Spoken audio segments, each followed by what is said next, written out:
Good evening and welcome everybody to the Silicon Valley Clean Energy Board of Directors meeting on Wednesday, February 8th. And this is, I think, our last teleconference. What am I going to say? Hybrid kind of meeting in this way. And so if you take a look at the agenda, you will see that members of the board are able to attend remotely, as well as members of the public. You'll also see some notes about speaking limits. And with that, I will like to go to call to order. Thank you.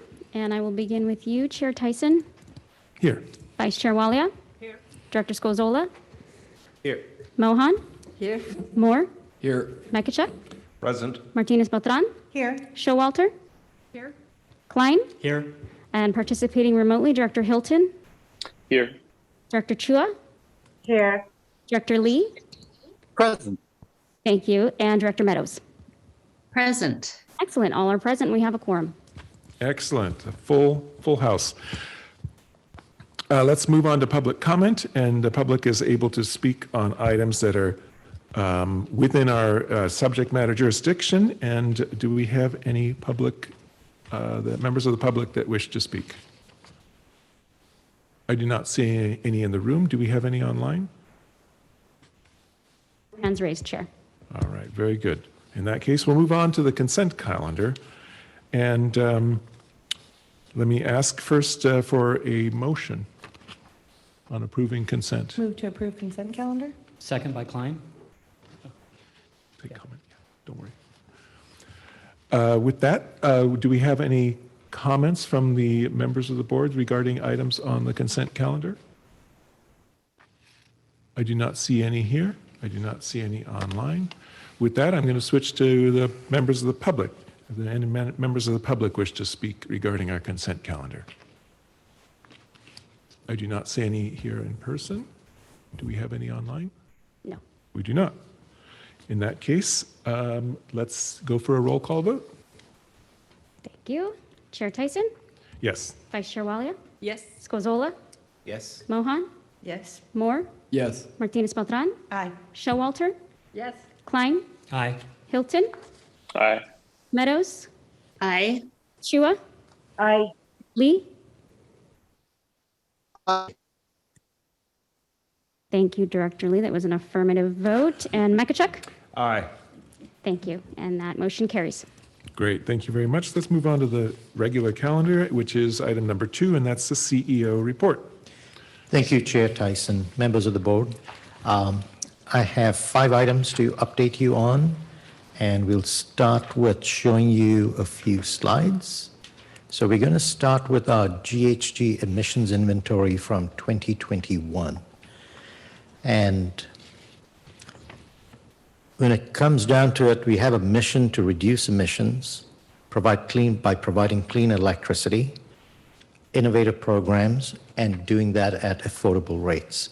So this is something we do each year, and we provide this to you. So I think this year we'll show this to you. I think the board, all of us need to be looking at this a few times a year, kind of anchor us back to our mission and how we are doing. So you'll see the leftmost bar is the emission amount from prior to SVCE, which is about 4 million tons of CO2.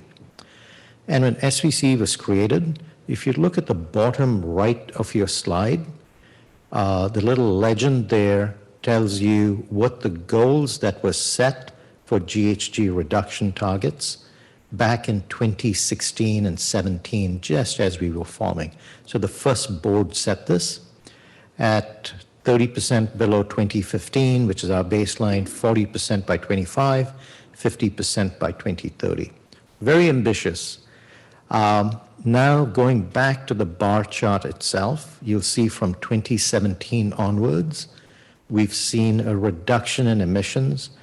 And if you look at the bar, the extreme left bar, and the bar just next to it, you'll see that the green part of the bar is what becomes smaller, and that's electricity.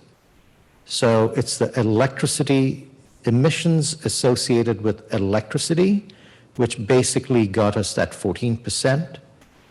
And in 2017, we only had a partial year of service at SVCE.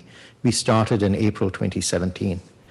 So it's almost like I'd like to compare 2015 to 2018. So there's almost like a 21% reduction due to electricity emissions.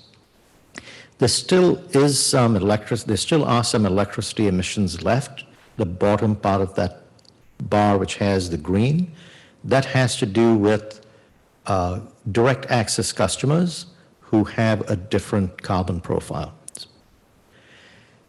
So now I'll take you to 2020 and 21. You'll see in 2020, emissions got down quite a bit to 35% versus the baseline year of 2015. And a lot of it has to do with COVID. And in 2021, it came back because we've had a partially normal year. 2022 will also have COVID impacts. So this is for your information only at this time and awareness. We'll just flash one more slide. I think we have one more slide on this. Yeah. And we'll provide this to you after, this is actually in the CEO report. So you'll see this as to the reasons why emissions have changed by each different subsector that we have in that bar graph.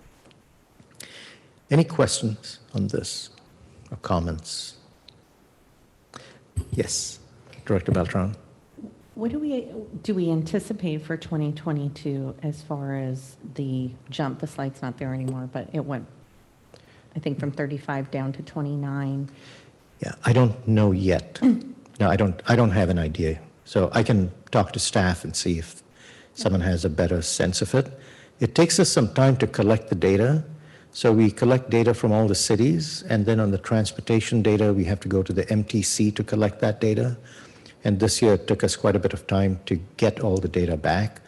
Typically, we'll have 2022 numbers in fall. So late fall of 2023 is when you'll see the 2022 update. Thank you.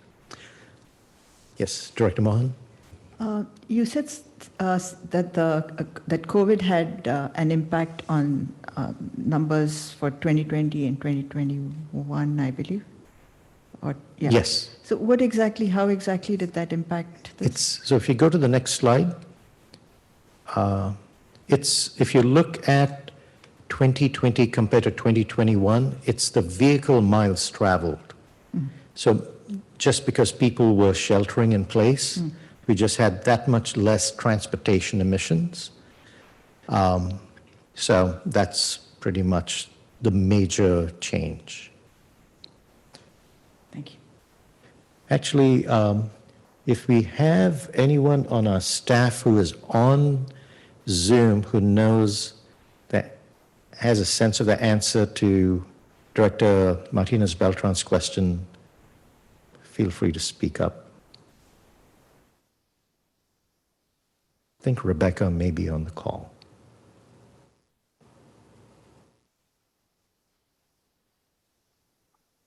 Becca, I've unmuted you. Thanks, Andrea. Can you hear me okay? Yes. Good evening, board. Happy to answer this question. So with regard to the shelter-in-place impacts for 2020, across our territory, I believe BMT was around 75% lower than, 75% of normal, say 2019 levels. In 2021, we saw about an 85% BMT compared to normal. So that was about a 10 to 12% increase in BMT between the 2 years. I think Director Klein has a question. Yes, as far as the residential gas consumption emissions, I think that went down both during COVID and basically during the last 2 years and pre-COVID.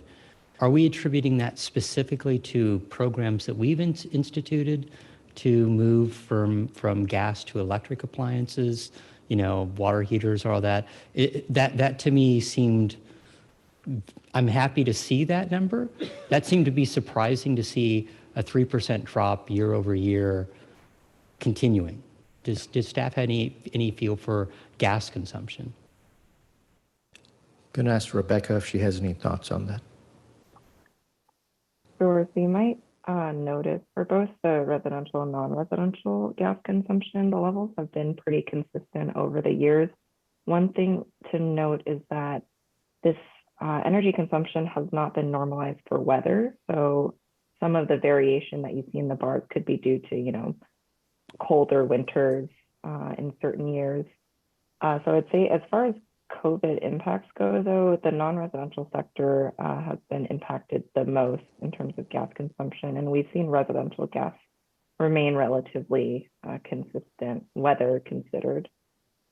Okay, just wondering. Okay, thank you. And also say, and this, we have it on the second slide, the precision of some of these estimates, it's only going to improve as we go in the future.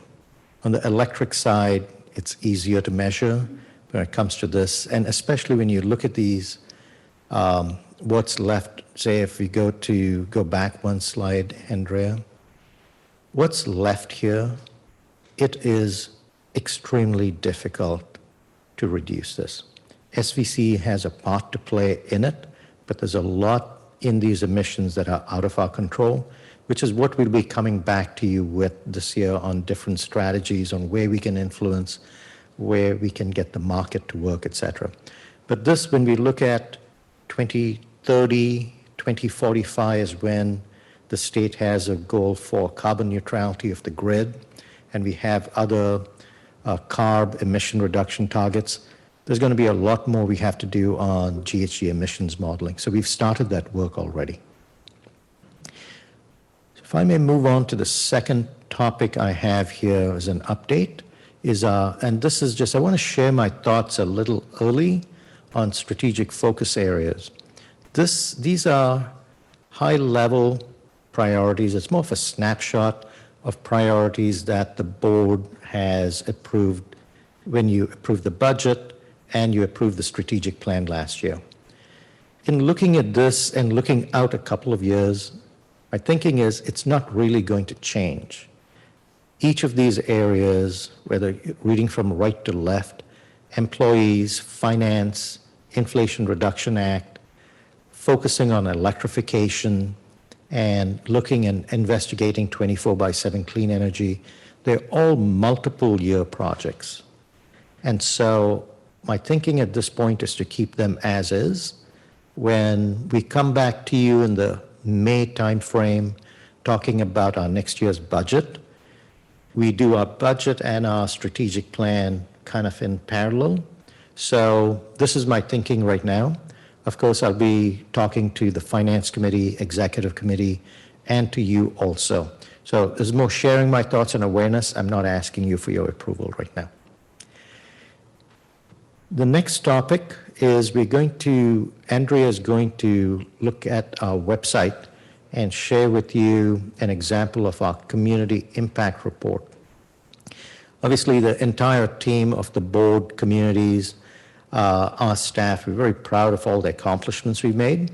And so we are sending emails to the board, all the council members, all the city managers with this community impact report. So let's click on Los Altos Hills. Let's see, the chairs. So it's a 2-page PDF. So we'll be sending it. It's a high level of what the emission reductions are for your particular city. In the bottom left of this, it's what the impacts are for all the communities in SVCE. And on the right-hand side, it's also an emissions factors comparison, which shows that we are very low compared to PG&E and the California grid average. So let's enjoy this for this year, especially that emission reduction factor. Ours is going to go up due to a technicality with a geothermal project that it'll go up a little bit. Okay, so the next item is, I'd like to update you on, I've updated you on this at the last board meeting. which is this concept of buying capacity to maintain reliability. The CPUC provides basically a prescription or an order of what we have to purchase. In spite of our best efforts, we weren't able to purchase all the megawatts that we needed to purchase. Due to a very tight market, we put out multiple RFPs and did not get responses to them. Our costs for this capacity, which we call resource adequacy or RA, is multiple times what we used to pay for this a few years ago. So we will be penalized by the PUC, and we haven't received the citations yet. I just wanted to inform you about it. We will take a hit on our finances, and I believe there'll be at least 10 other CCAs in the same boat. So it's not for lack of trying, but as Monica and Charles will explain in item 5 about reliability and capacity and how tight the market is today, and how we are transitioning from a fossil fuel grid to a very green grid. These are the kinds of things that are changing, where just the regulations are tightening up, capacity is very tight. So this is, again, for your awareness. We'll have more information for you once we get information from the CPUC. The last item is just FYI, there was a order from the CPUC that came out in January. Actually, it's a proposed decision. The CPUC hasn't adopted it yet, to purchase 4,000 megawatts of clean energy by the years 2027 and 2028. So that's a new procurement order that if the PUC adopts, we'll have to buy more clean electricity by a date certain.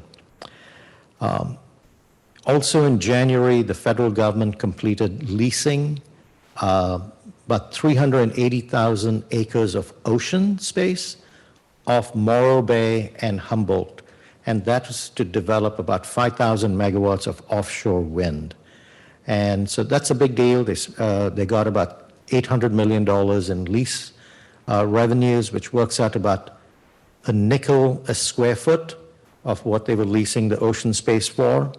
They expect it to come in between 2030 and 2035 as to when they have the first megawatts of offshore wind coming in. So there's lots of progress being made at scale on this, as you can see, whether it's ordering procurement for the next few years or really looking at the future of how we're going to be developing new renewable sources. So with that, I'll end my report, open for any questions from the board.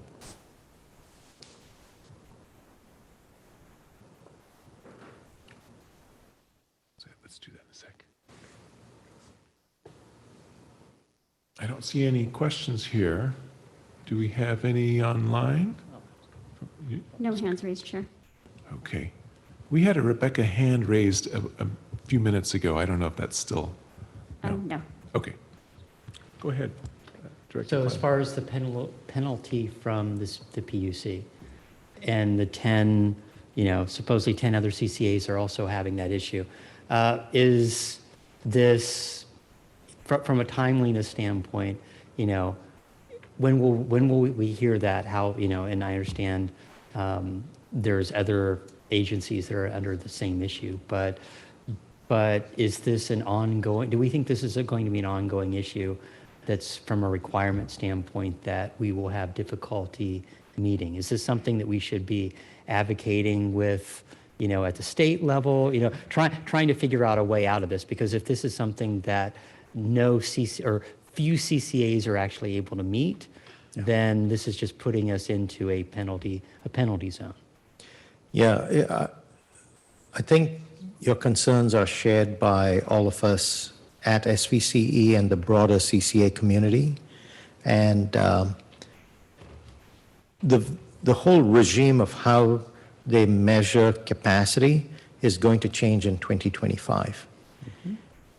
However, there are many things the CPUC can do to improve this process, and we have made regulatory filings suggesting those changes. Our state association, CalCCA, has also made several recommendations. So we will approach our legislators also to keep them informed as to the state of this capacity market. I think it's just going to be rocky for a few years. I feel very optimistic about the future. The state's going through a giant change, going from this 100-year-old fossil fuel grid to a clean grid in a very short period of time. And frankly, the regulators don't know all the rubrics on how to measure reliability well. And so we do have definite complaints about the methods that they use, and sometimes these penalties, it's kind of like the whippings will continue till morale improves. It's when there isn't any capacity there, I don't know what you're supposed to do about it. We also have concerns about where the money goes, as it goes to the state general fund versus it goes back to maybe something that helps with reliability. So yeah, these are just some of the issues that we have, and we are advocating at San Francisco and Sacramento on this.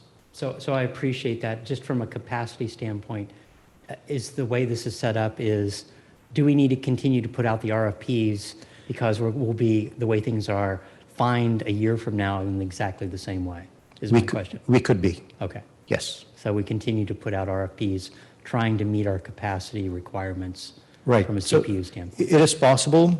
So actually, this kind of gets set up a little bit. I think some of your questions would be very relevant in item 5, actually, because we're going to give you a presentation on reliability. And there may be some ways to, we've adopted a strategy of buying capacity short term. Okay. And we may want to look at buying some of our capacity long term. And I think that may lower the chances of penalties. Okay. Thank you. Thank you. Director Showalter, I believe, has a question. Yes, I'm a newbie, and so everybody else may know this, but I was wondering, are there efforts around the state to increase the capacity? Because of course, or generally, what are those big efforts, and should we how can we advocate for them? Because obviously, as we electrify, we're going to need more electricity, right? Yeah, and I think I'd be happy to give a short answer on item 5. This is what we'll be talking about. So yes, there's a lot of capacity that has been ordered for us to build. Just since 2019, there's been about orders to build almost 14,500 megawatts. Just to give you a sense of scale, our peak load is about 900 megawatts.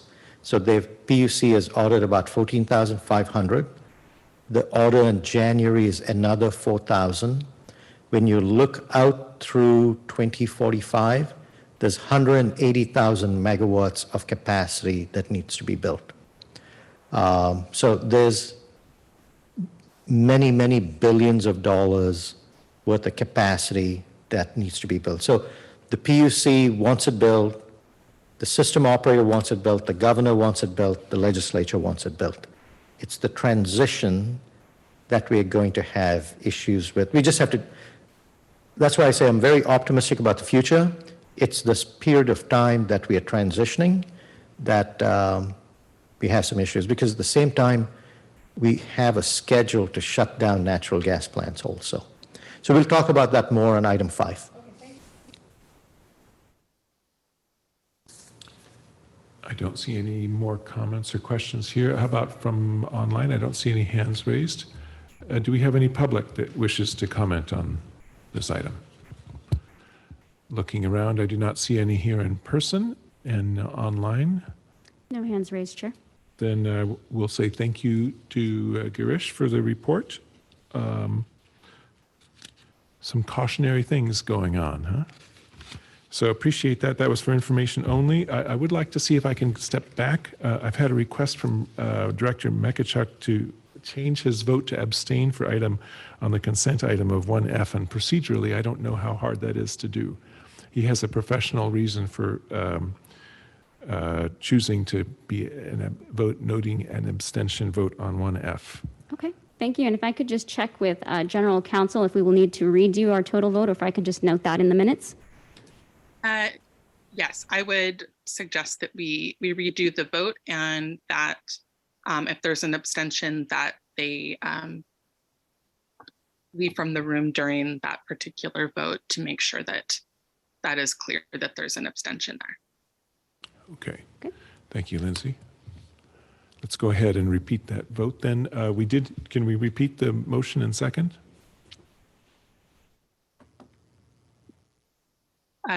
Yes. Or we could start over. Just one moment, let me pull that up.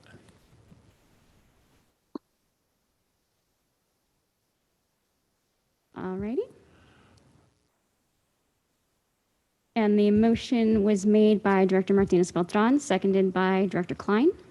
Are you okay with just doing that again? Sure. Yes, I am. I'm getting an affirmation, so let's go ahead with the vote. Thanks so much. I'll start with you, Chair Tyson. Yes. Vice Chair Walia, Yes. Scozola, Yes. Mohan, Yes. Moore, Yes. Martinez Beltran, Aye. Showalter, Yes. Klein, Aye. Hilton, Aye. Meadows, Yes. Shua, Aye. Lee. Aye. Thank you. And that carries. I will note there is an abstention vote for item 1F from Director Mekachuk. Okay, he just stepped out. I want to get a head nod. You're just showing him as an abstention for just 1F? Is that correct? Please, Director? can you just confirm your vote? I'm confirming my vote as an abstention on 1F, and I vote aye for the rest. Right. Thank you. Very good. Thank you. In that case, let's move on to item number 3, and that is to appoint the Sorry, 20. one more comment on that. If there's a particular reason for the abstention, if you can note what that is, if there was a conflict or just deciding to abstain for personal. So I'm on the audit committee, and I feel a professional conflict there on voting on a transaction of which Monty Serino has an interest in. And my professional ethics as a CPA require me to do that. So that's my reasoning.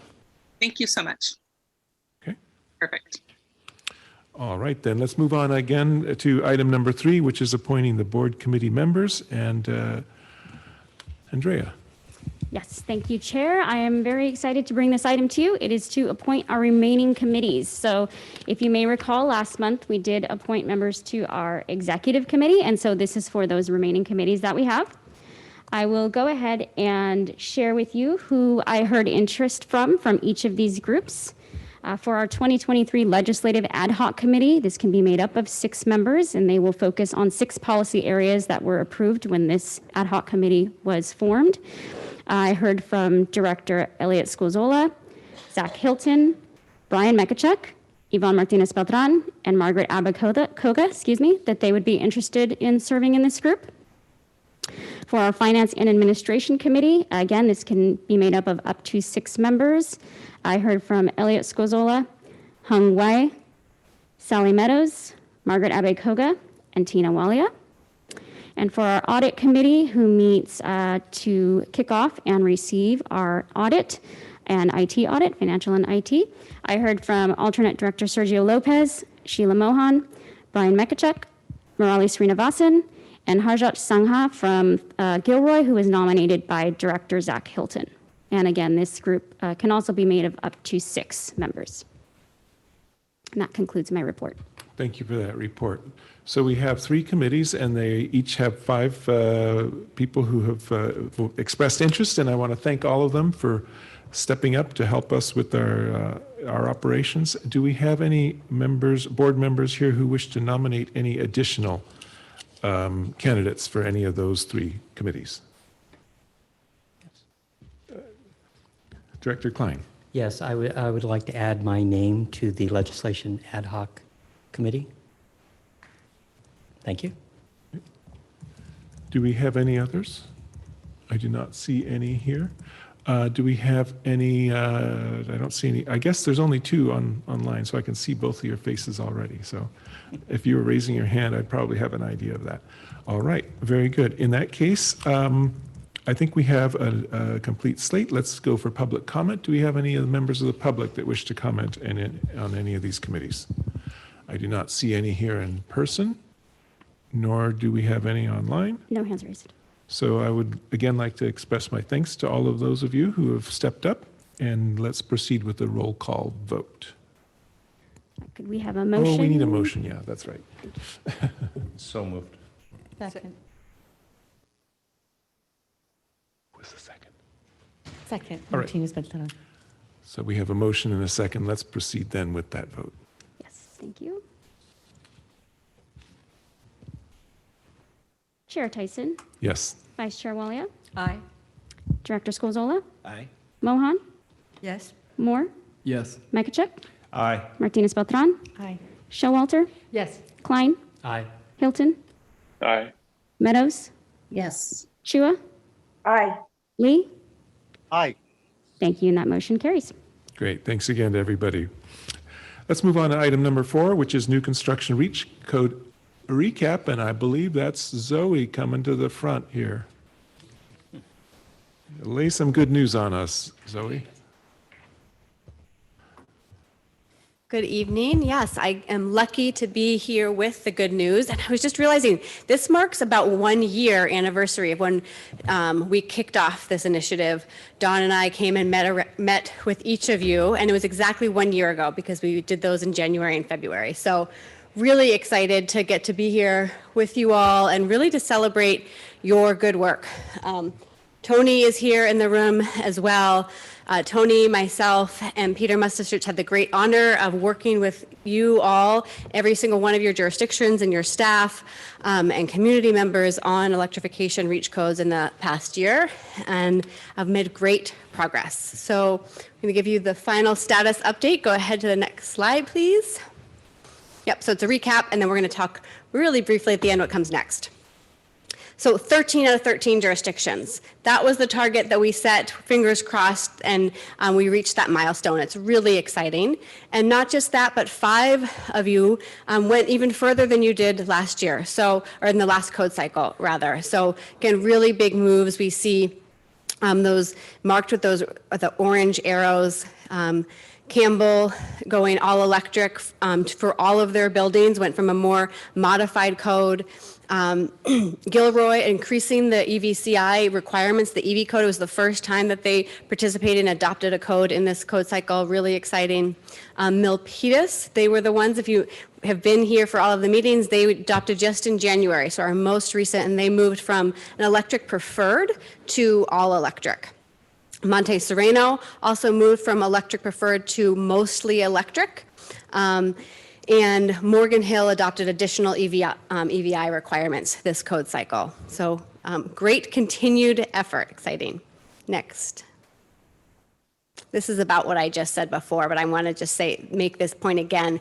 8 of our jurisdictions adopted all electric reach codes, and 11 adopted an EV code. So really, really exciting and impressive. And then you can see 2 of the jurisdictions, Mountain View and Santa Clara, also had additional PV or solar requirements, an additional innovation that was beyond kind of even what we had proposed, but really made sense for their particular communities. And this is simply just another way to get the picture of how the codes compare to each other. You can see again, that big blue bubble is the EV codes and those 8 all-electric codes. So congratulations, right? You all do so much work, and so much has gone into this, and so it's really, I think, important to be able to celebrate these milestones. There's going to be a lot of construction, as you all know, happening in our region over the next 8 years. And what we can celebrate is that that construction is going to add to clean energy. It's going to reduce pollution, both in terms of carbon pollution, but also hazardous NOx pollution in your jurisdictions. And all of this, these buildings are going to be future ready with EV charging. So really exciting for all of us here, but really for your communities and future residents of our region. This also means that all of our jurisdictions are eligible. Many of you have already received your $10,000 in support and recognition of that staff effort that went into this. We also are sending certificates of appreciation to all of our building officials and staff. If you see them in the halls, please do also congratulate them and thank them. They all put in a lot of work on top of really busy schedules. Then my final note is that we just look forward to continuing to work with you all in the next year and your community members as we move to upgrading existing building stock to become cleaner, modern, and more efficient, as well as transportation. So this is my last presentation on new construction reach codes, but don't worry, I will be back and meeting with each of you individually and all of your staff members in the coming months to talk about how we can support your efforts around existing buildings. That's my presentation. If there's questions, I'm happy to answer any of them. Thank you, Zoe. Do we have any questions or comments? Director Mekachuk? Thank you. I wanted to say that the city of Monte Sereno, our sticking point, the only natural gas that we allowed inside of the house was for a cooktop. And it's difficult to believe that an induction cooktop stands in the way of us being all electric. And we're going to really promote induction cooktops so that we're looking to an all-electric code in the next cycle. So I want to compliment staff on all the hard work and making this happen. Thank you.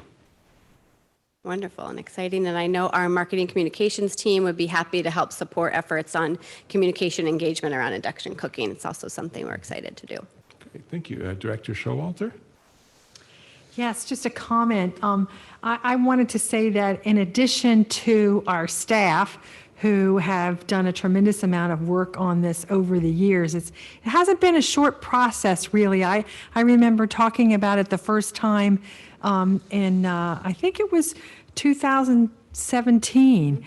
But we really owe a great deal of thanks to Carbon Free Mountain View and Carbon Free Silicon Valley for their leadership and advocacy. And Bruce Carney is here in person, and at least in Mountain View, it would not have happened without them. So thank you. Great, thanks for those comments. Any others here on the dais? I don't see any online. Let's hear from the public. Do we have any public comments? I do not see any here. And then online, we do not. So I would like to repeat the expression of thanks to all of the cities, and then also to you and your team, Zoe, and Tony and Peter. And now we move on to the next stage. Right. Thank you all. Thank you. And then let's move on then to item number 5, which is the previously mentioned and much anticipated reliability challenges, opportunities, and strategies. And is that Chief Operating Officer Monica going to be speaking? Well, it's actually, is this on? Yeah, it's a tag team effort. I think Garisha's going to start us off, and then it'll be me and Charles Grinstead, Senior Manager of Power Resources. Great. Chair Tyson, members of the board. So I'm taking a big risk right now to say what I'm going to say, because this could fall really flat. But let's have some fun on this one. It's a serious topic, actually. So what you're going to hear about is this topic on capacity. Our industry is kind of weird. We think we're buying electricity, but electricity is made up of so many different products. There's capacity. And within capacity, there's actually a bunch of capacity products. Then there's energy. There's a bunch of energy products. Then we talk about reliability, which is a combination of capacity and energy. So it is a complicated business. We want to try, I'm going to try a metaphor because the key point that Monica and Charles are going to talk about is capacity and reliability. Okay, so here goes. Imagine that all of you in 2019, you were thinking about Santa Clara County Health. And you're thinking, how many hospitals should we have in Santa Clara County? And how many hospital beds should we have in Santa Clara County? All of you elected officials, these are the things you think about. And you think, well, it depends. How many sick people do we normally have? What's the population going to be in the next few years? What are the demographics of this population? And based on that, you figure out here are the number of hospitals and hospital beds you need to have. And you need to make sure you have enough for a kind of worst case. So you may say, I need to have about 50,000 beds. Even if I think on average, I may only be using 25,000, but there are cases that may happen. So you need to have enough capacity in the system that can handle these shocks to the system. And it's some kind of balance between cost also comes in because you don't have unlimited money this time. So capacity in a way is very similar. Capacity on hospital beds is very similar to what we have in our energy business about how many power plants should just be built and available to turn on at any time. Okay, so going back to hospitals, remember I told you you're in 2019, right? You did a great job. You set up the number of beds. 2019 went off great. Now you're in 2020. How did that go? You just say, oh boy, my forecast was off, right? That's kind of what we're going through in the electric system when it comes to climate change. Last year in September, we had a heat storm. We call it a 1 in 40-year heat storm. Our system's planned for 1 in 10 years. It's kind of like COVID. The whole hospitals and number of beds were planned for based on certain assumptions. Well, those assumptions just got exploded, right? So similarly, over here on the electric side, heat waves are a big deal. So that's what the CPUC, CARB, the state, we're looking out in the future and saying, how much capacity do we need to keep the lights on? All right, so now I'm going to add one more level of complication on this to make the metaphor kind of work. Let's say we had 100 hospitals in Santa Clara County with those 50,000 beds. And you all were told, you discovered, that about 60 of those hospitals have a bunch of rooms in them with lead paint and asbestos. So you're basically going to you have a plan to get rid of them. You can't get rid of all of them right away. So you come up with a schedule saying, all right, these are the hospitals that I'm going to get rid of. The metaphor on the electric side is fossil fuel plants. We know those are going out. But given suddenly COVID's come up, oh boy, do we shut this plant down because we need more beds? So that's the trade-off. So we need to have enough capacity. You as health officials want to make sure you have enough capacity in the system to withstand shocks. We may go through, in this case, the next 5 years, you as health officials, where we don't have COVID surges, and you've built a few of these hospitals. All right? That's kind of where we are with capacity. So I just want to bring that up from a kind of more story kind of basis, that capacity is what we have to almost rent. We need to keep these hospitals just alive. How they get used, that just happens day to day. We don't know how, but we need to have it available. So it's a complicated issue on the electric system, but I wanted to try that out with you. So as we go through this presentation, we want to make sure that concept kind of sticks on capacity. All right, so I'll take my reviews later on, whether that fell flat or not. I'll hand it over to Monica to do the actual presentation. Well, at least he didn't talk about death, because we think about death and capacity and reliability in the same time. So good evening, energy officials, not hospital officials. So most of the time when I come to talk to you, I come to talk about clean electricity, very rarely about reliability. We can go to the next slide.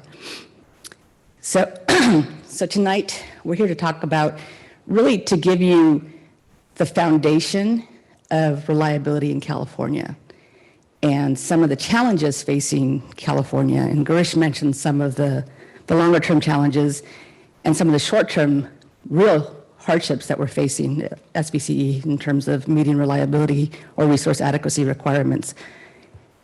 We've also, we've done a lot and we continue to do a lot of procurement, mostly for the benefit of meeting our clean energy policies. And sometimes that comes with reliability resources and sometimes it doesn't. So we need to rethink how we procure resources in the future to meet our reliability objectives and requirements. So we'll talk a little bit about that, including some things that we never thought we were going to think about before. As a clean CCA, we never really anticipated, like, how does fossil fuel or those asbestos-laden hospitals play a role in meeting our objectives long term? So that's what we hope to talk about. Again, it's going to be myself and Charles Grinstead. Feel free to ask us questions at any time. This is a somewhat complicated topic, but not that complicated, and we're happy to take questions at any point. Next slide. Just at a very, very high level, these are the big drivers that the state has kind of put in place that drive what we buy and when we need to buy it by. So to start, AB 32, which most of you are familiar with, these are the greenhouse gas reduction targets that were set.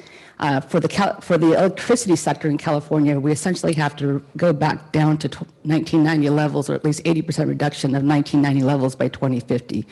So that's our overarching goal. The state also has adopted through legislation a renewable portfolio standard of 60% by 2030. And through the integrated resource plan that the board adopted back in October, November, you actually set that target for SVCE at 65%. And then through SB 100, the state has adopted a clean electricity target of 100% by 2045. And as you know, SVCE is 100% clean energy CCA, and we've achieved that since we started back in 2018 or 2017. So these are the targets. The state tracks our progress through these targets and tracks how we plan to achieve these targets through a process called the Integrated Resource Plan. Again, this is something that you guys all saw back in October, November, where we said this is how we think we're going to meet our share of these objectives. Next slide. So as Girish mentioned, the California power fleet is in transition. In order to get to that 2045 100% clean electricity, we have to do a lot. And so right now, you know, if we put ourselves kind of in the past present place, we have 80,000 megawatts of capacity currently online, and that's a mix of all kinds of fuels, including natural gas, hydro, nuclear, some solar, some wind, some storage, not a whole lot, and then some geothermal. And as we move through time, next slide, there's going to have to be a whole bunch of changes in order to get to that future state again. So in the middle bubble there, where we call present, just a couple of things to note. To get to that future, the state has identified the need to retire several fossil fuel resources, including a bunch of ones through cooling units that are located along the coast in California. Those units have been slated to shut down by 2022, I think originally 2021, but keep getting extended because they are needed for reliability purposes. We have made efforts to convert the fleet, just not at the rate that's necessary. So at present, we've collectively, as a state, brought on 8,000 megawatts of clean energy resources.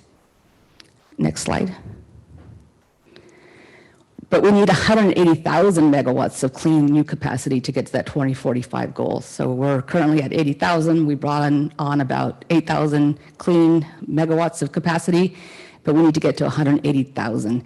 And that's going to be met by all the things that we've already done, but we're going to have to do some new things like looking at offshore wind. And there's an effort by the state to make that a goal for the state. How it gets built and who builds it is still in question.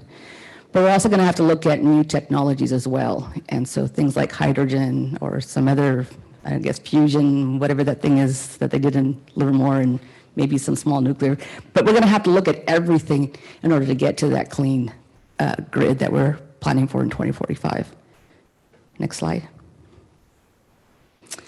So Grace mentioned the heat storm or heat wave that happened in 2022. And this here is just a kind of, we went from a very big picture, what's going to happen in 2045 to what happened on September 6, 2022. And this illustrates very much how important every single megawatt of capacity or resources that are online played a part in meeting our requirements on that day in September 6, 2022.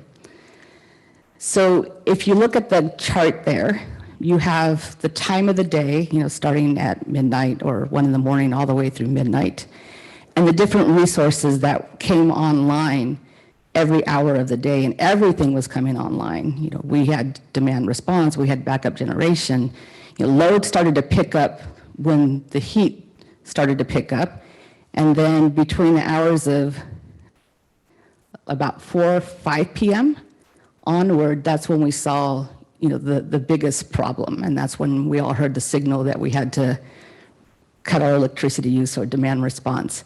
But what you can see here is how much fossil fuel or natural gas resources came online during those hours. That's the teal line all the way at the top. And then you can also see what happened to renewables or clean resources about that same time. They started to taper down as the sun set, and I guess there just wasn't a whole lot of wind that day anyway. So you can see there that this illustrates, like Grace said, a 1 in 40 event, not a likely event. We don't even plan for 1 in 40 events. I think we plan for a 1 in 10. Yeah, so not even close to this. But this is the type of reliability issues that the state is now considering. Should we plan for these types of events? And if we do plan for these types of events, how will the resources, the clean resources, behave when we get into these types of events? Next slide. So what is reliability? We tend to think of reliability, the way that we look at it is kind of meeting an obligation that the state has put in front of us. But just at a really high level, the things that you want to look at is capacity, and just, capacity is the amount of electricity a power plant can produce at its maximum output, and it's usually measured in megawatts or gigawatts or kilowatts. So it just represents, like Grace said, how many hospitals you need in the county. So what's the maximum capacity you need? And then energy is a measurement of electricity generated over a period of time, and it's usually expressed in megawatt hours. The combination of those two is essentially how reliable you are, how much capacity and energy how much capacity you have, and how much energy you can generate over the periods of time that you need it. So that's what kind of reliability is in California, or just in general. Next slide. And so each resource collectively contributes a different level of reliability to the grid. And here you can see how, different resources, so we have, natural gas resources, geothermal, wind, solar, and solar plus storage. And they, over the course of a day, so the x-axis here is, hours again, they produce electricity at a different rate.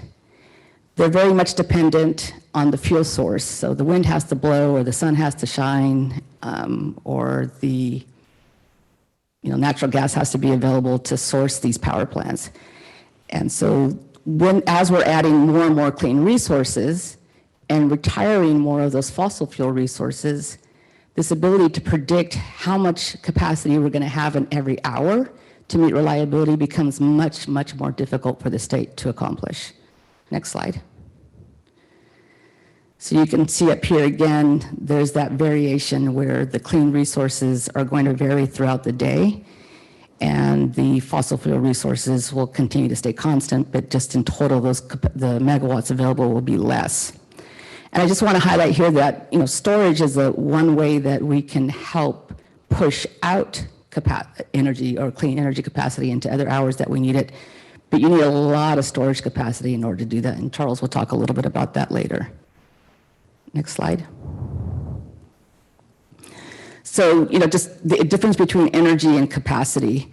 So when we talk about energy here at SVCE, we always think of it in terms of, you know, our clean goals. Are we 100% clean? Are we clean? What's our RPS? Those are energy measurements. Again, we measure it on an annual basis, whether we've procured enough clean resources, whether they're renewable portfolio standard resources, that's solar, wind, geothermal, or non-RPS resource such as hydro and nuclear, to meet 100% of our energy load on an annual basis. So that's important to note. We talk about that all the time. That's one concept. When we bring resources to you, the board, or we procure them or contract for them, we can buy two different types of products. We can buy them together or unbundled, and that's energy and capacity. A lot of times when we talk about reliability, we buy what we call capacity-only products. And so those capacity-only products basically allow us to rent or claim the capacity from a unit so that if the grid needs it, it'll turn on. But we don't get any energy from it. We just get the counting rights. And so we have to buy these types of resources to meet our resource adequacy requirement. Like Girish mentioned earlier, in 23, we fell short of meeting that requirement. We didn't buy enough capacity resource to meet our requirements under the state's resource adequacy program, which is what they use for reliability, to measure reliability. Next slide. So at this point, I'm going to stop and hand it over to Charles, unless you guys have any questions about the difference between capacity and energy and how each resource kind of meets those two requirements. All right, then Charles. Thanks, Monica. Is my microphone on? No, you Morning, or good evening, everybody. Can you hear me? No, not yet. You know how to turn it on?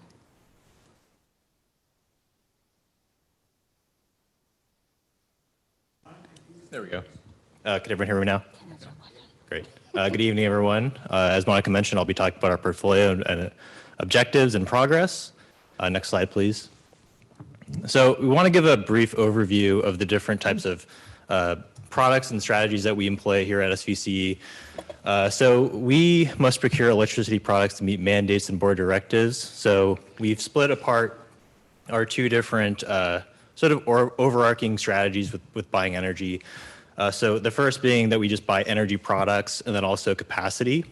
And so we're driven by certain goals or requirements in these two different procurement buckets.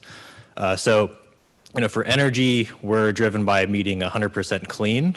So all of the energy that is served to our customers is either a renewable or carbon-free resource. We also have the renewable portfolio standard. So on an annual basis, we are measuring our portfolio and the energy that we serve to our customers. A certain percentage of that has to be renewable.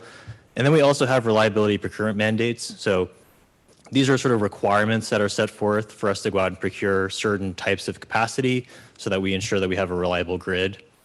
So what we buy, typically we've purchased hydro, solar plus storage, geothermal and wind, and then how we buy it. So a lot of our resources are long-term resources in terms of term, so 10 to 15 years, sometimes 20, but we purchase those through what's called a power purchase agreement. And so that's bundled of all types of different attributes, energy, capacity, and also renewable energy credits. But we also purchase short-term resources. So sometimes short-term hydro from the Pacific Northwest, also renewable energy credits. We make those purchases. Sometimes those are 1 to 3 years. And so here in the capacity bucket, as Monica mentioned, you know, we're really driven to meet our RA requirements. And also reliability procurement mandates. So not only do they measure the energy that's required for new capacity resources, but also their capacity benefit. And so, the resources that we typically buy there are natural gas, solar, geothermal, and wind, and also storage. So how we buy it, again, it's the PPAs, so bundle of energy and capacity and renewable credits. And then also we purchase a lot of short-term RA capacity only products to meet our requirements, since we are building our portfolio slowly over time. A lot of those short-term only capacity products are natural gas. So natural gas remains as the primary source of the market to go out and fill those products and meet our requirements. Just want to maybe pause there for a question. Yes, Director Vaughn.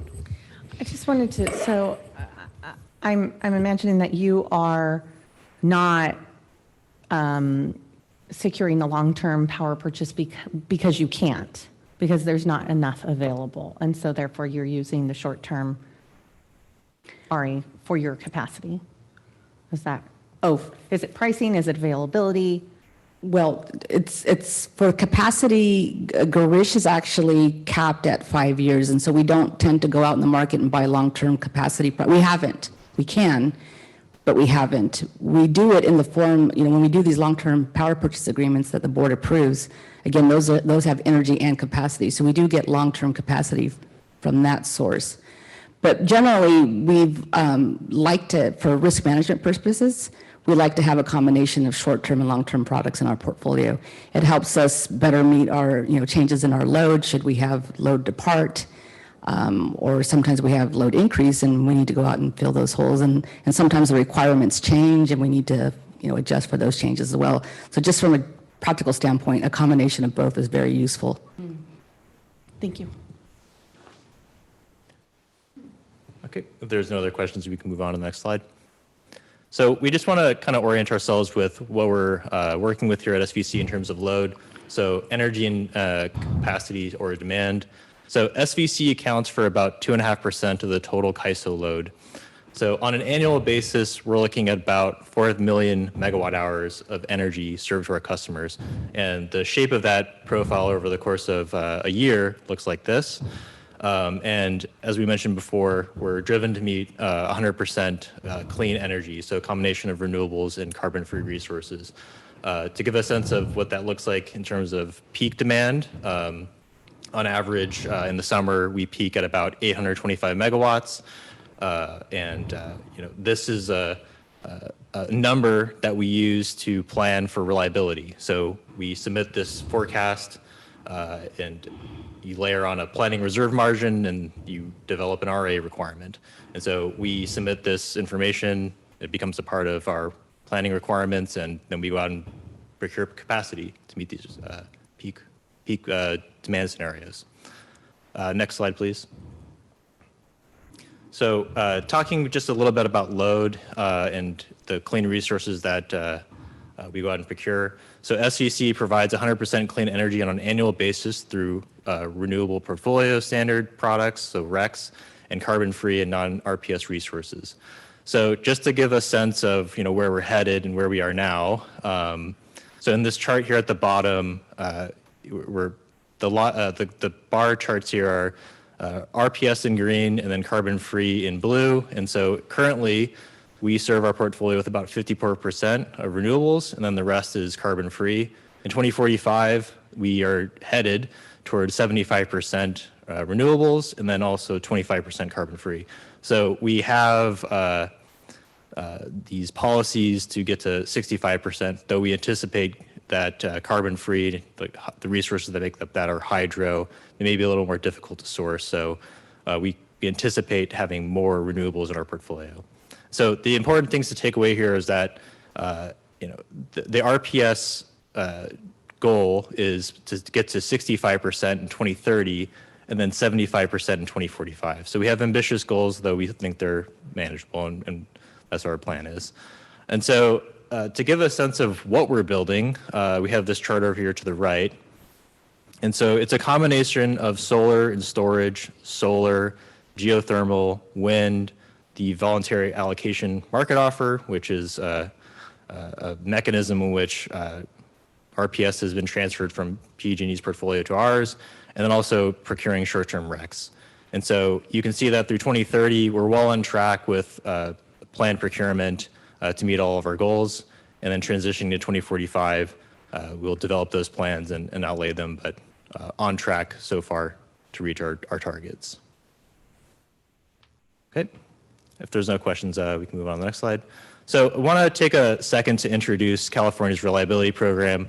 So California established a resource adequacy framework, we call it RA, to ensure that each load serving entity has sufficient capacity to meet grid reliability needs. So California has to ensure that there's sufficient capacity to meet monthly peak demand. We also have to plan for adverse weather scenarios. So meeting that peak demand will require a buffer. So we layer on an additional 15%. We call that a planning reserve margin. So we buy capacity above our peak demand with that planning reserve margin. So not every resource or every technology is given the same effectiveness factor. So as Monica had shown in the previous chart, wind has a different profile, solar does as well, and even geothermal is slightly less than natural gas. So when we think about RA, not every technology is equal. So the last point here is, SVC must comply with these RA program requirements, and we make every best effort to go out and procure resources to meet them. Next slide, please. Oh, sorry, Director Beltran. How do we accommodate for, it says plan for an adverse weather scenario, for example, for this past very hot fall that you said. How does that factor in, or how do we look at that? That number 2 is really a part of number 3. So, we take our peak demand, we look at our actuals, and we say, should we be planning towards 1,000 megawatts like we saw in September of 2022, or should we look at something more normal? So the CEC has a process of looking at our load forecast, assuming some sort of adjustment factors even within that peak forecast. But weather is accounted for in that planning reserve margin. So they understand that there's going to be variances in load throughout every different months and throughout different years. And so that becomes a part of the planning reserve margin buffer. That's where it's sort of captured. Yeah, so just to maybe right now, the current framework is that they plan for what they call a 1 in 10 event. So something that might happen every 10 years or a 10% probability event. The thing that happened in September of 2022, again, was a 1 in 40 event. Nobody could, I guess we couldn't really predict that. Charles mentioned that our peak capacity that we planned for is around 825 megawatts. We hit 1,000 megawatts for SVCE that day, that afternoon, or that evening. So what, the way that California can adjust to that is they can either increase the planning reserve margin, which they have done for the summer months, and for the investor-owned utilities, they've also increased it, or they can plan for a more adverse condition than a 1 in 10. And I think that's kind of what they're going through right now as well, is to see what is the right type of weather event to model for reliability. So that is all dependent on the regulations for us. We won't in-house. No, we don't plan. We don't come up with the rules. We just adhere to them. Okay. Try to adhere to them. Thank you. If there's no other questions, we can move to the next slide.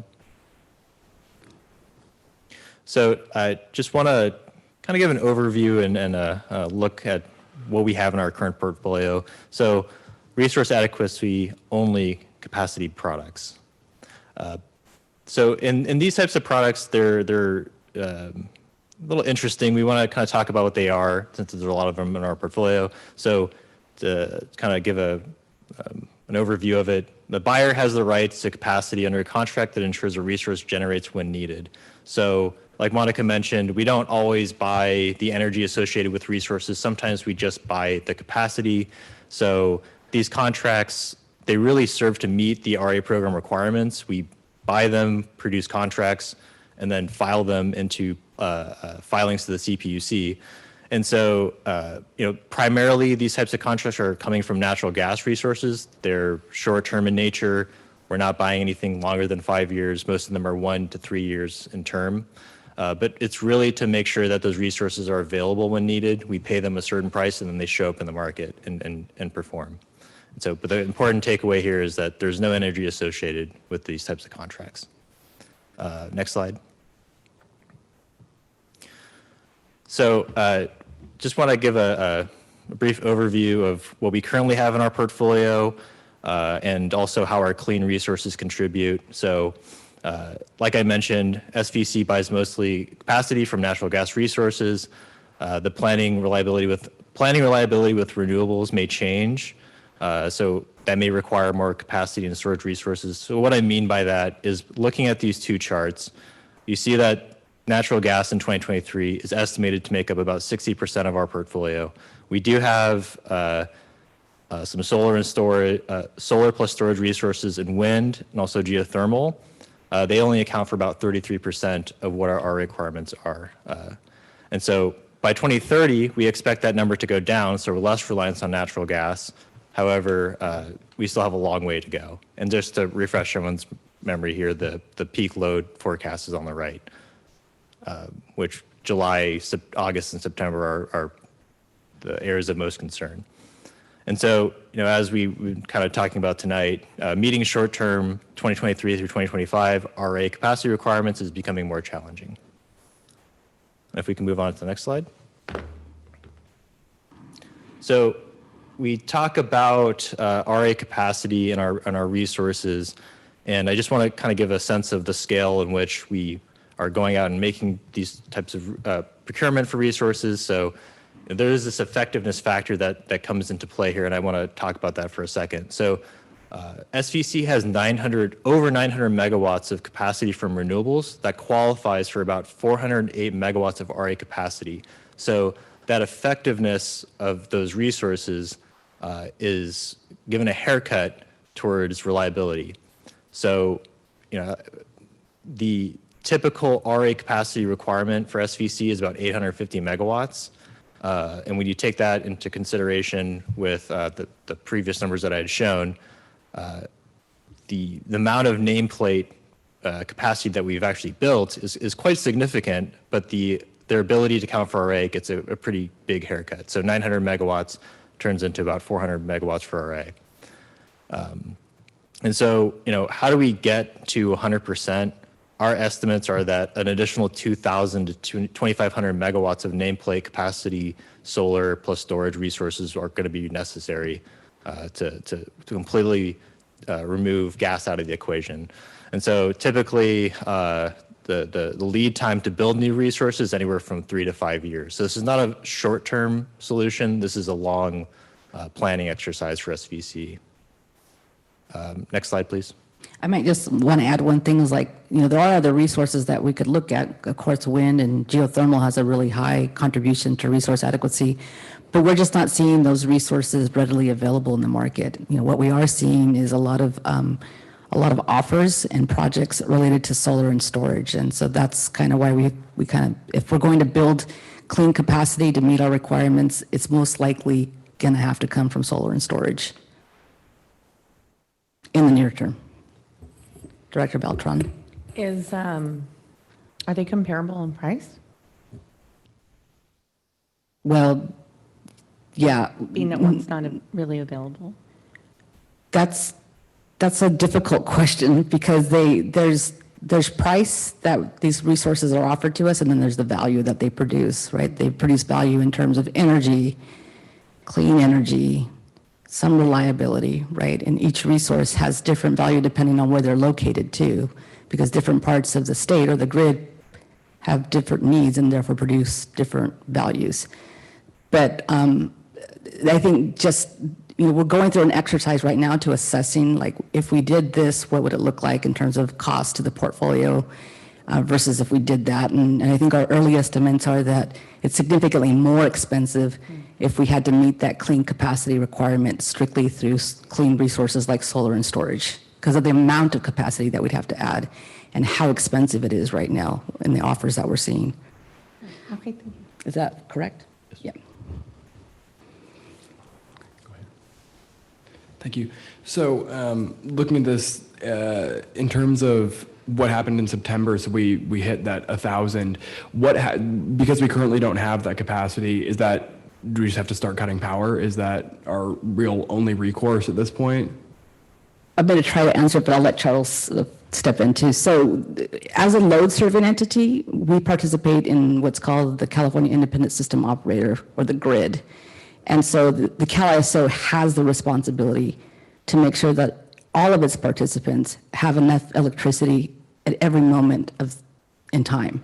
And so even though we didn't have sufficient capacity lined up through our efforts that we procured for resource adequacy or for any other reason, the grid had to have enough capacity. So they backed us up. And when they back us up, we pay for it, obviously. And so, but that's what the grid does. The grid makes sure that everybody is balanced, regardless if you brought the resources or not. But as a whole, the state did not we did not have rolling blackouts. As you guys are aware, we had a whole bunch of demand response and then backup generation and imports come in. Do you want to add anything? I was going to say imports. Yeah, I wanted to go back to the subject that Commissioner Martinez Beltran brought up about the adverse weather. I don't really know a lot about energy, but I do know a lot about water and flood forecasting and that sort of thing. This decision that you're gonna plan for a 1 in 10 storm, that's an engineering construct. That can be changed at any time. And then the other thing is, what 10 years are they planning for? I mean, are they planning for the 10 years that happened between 1960 and 70? Or are they planning for the 10 years that they think are happening now? Or do they put together the worst years and come up with it? I mean, who makes it? Who makes those decisions, and how is that being looked at? Because I mean, we do expect, we all believe that as climate change progresses, our weather is going to get much more variable. Mm-hmm. And so how is this variability being built in to this? I mean, I know what we get is the number, and that's mm-hmm. good, but who's behind the number? And how do they do that? Do you want to try to answer? Yeah, sure. So the CPUC is responsible for administering the resource adequacy program. So the planning reserve margin is something that they are really focusing on, as we saw in the issues that we saw in September 2022. So is the load forecast the right load forecast? Is 1 in 10 the right measurement? Is 15% a good enough buffer? I can tell you that when we're going through a set of workshops right now to talk about changing these things, and the first thing that they're looking at is the planning reserve margin. So having more resources available is the first step. Looking at load forecasts and saying, is 1 in 10 good enough? That's something that they are very much focusing on. So we're sort of getting caught off guard in the RA program and making adjustments, and really there's a lot of people focusing on this right now, trying to get it right. Well, that's good. Well, I would just add as a sort of a factoid is that in the U.S., we design our flood protection projects for 100-year flood, or 1%. In the Netherlands, they design their flood protection projects for 1 in 2,500 years. So it's just what they've decided that they live by the North Sea, and they really care about that, and they put a lot of resources in it. So it is something that could change, and I think it's just it's one of the many variables to keep our eyes on. Good, next slide, I think. Okay, so we'll talk a little bit about what we can do differently going forward, or what we're thinking about. So in order to meet our reliability, clean, and affordability goals, we have to look at every resource, technology, strategy that's available to meet energy capacity, and then sometimes both. And so we've said it over and over, these resources bring different things to the table. For the most part, renewables that we procure through power purchase agreements, or even through short-term products, only really provide energy. They have a little bit of capacity, A lot of it's geothermal, but mostly just energy, and that's what we buy those for.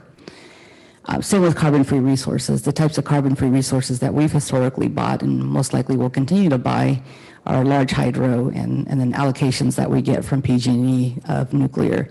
Those don't have capacity with them. Those are only energy resources. We get to count them towards our clean goals, but not towards reliability. Other things that we need to consider are the stuff in kind of in the middle. So, demand response programs, those don't produce energy. Those are measures that we could deploy to essentially shift and modify load to reduce the amount that we need to use during peak hours, right? So we shift them later in the day or earlier in the morning. If you've got 4 electric vehicles you charge, maybe you charge them when demand's not at its highest or something. And then storage is another one. Storage itself doesn't produce electricity or energy. It's just a capacity product that allows us, again, to shift our resources. And, one thing that SVCE has done to our credit is we have paired every single one of our solar resources, with the exception of one, with storage. And we did it because we believed it provided a good kind of hedge value for us. It allowed us to shift energy into more valuable hours. And we also thought strategically that it would help with reliability, and that actually turned out to be the case.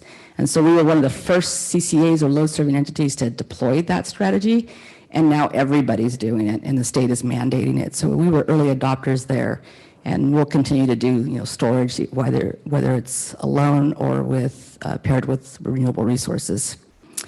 And then again, as Charles has mentioned and I mentioned as well, we buy a lot of natural gas, but only the capacity. We don't buy any energy currently from natural gas resources.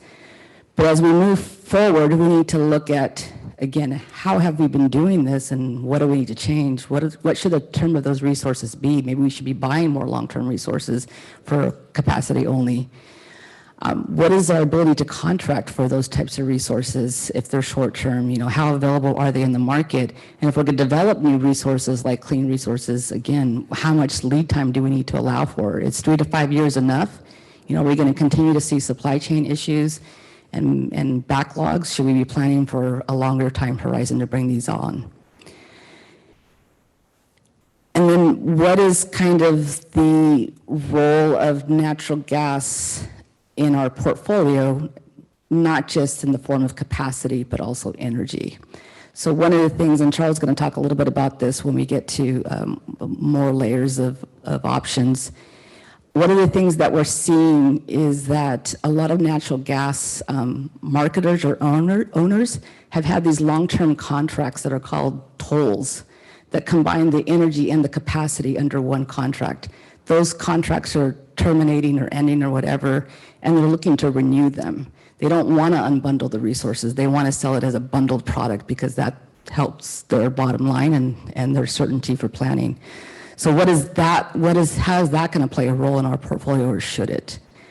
How are we going to continue to meet our RA program compliance requirements? And how should we combine these resources to ensure that we are more likely or have a better chance of meeting them so that we don't have penalties? We don't like to be in that position of penalties. We want to comply.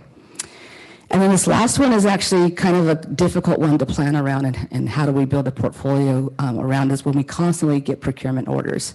We do these integrated resource plans. We try to build portfolios that we believe are optimal for us, that balance our requirements for clean energy and capacity against our load, and that bring value to our portfolio.